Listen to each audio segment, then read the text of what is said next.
Hello hi అండి, అందరికీ నమస్కారం.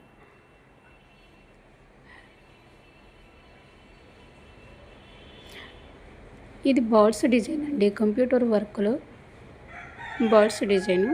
ఇది వన్ బంచ్ వన్ సైడ్ బ్లౌజ్కి ఎంతవరకు అయితే వచ్చిద్దో వన్ సైడ్ మొత్తం ఫిల్ చేసింది. హ్యాండ్కి వచ్చేసరికి మెయిన్ అంచుకి అటు సైడ్ ఇటు సైడ్ బోర్డర్స్ ఇచ్చేసి మధ్యలో బర్డ్స్ని బంచ్ని హ్యాండ్కి మిడిల్లో ఇచ్చేసాము. శారీలో ఉన్న జరీని గోల్డ్ని యూస్ చేసి వర్క్ని కంప్లీట్ చేశాము. బ్లౌజ్ స్టిచ్చింగ్ కూడా రెడీ అయిపోయింది.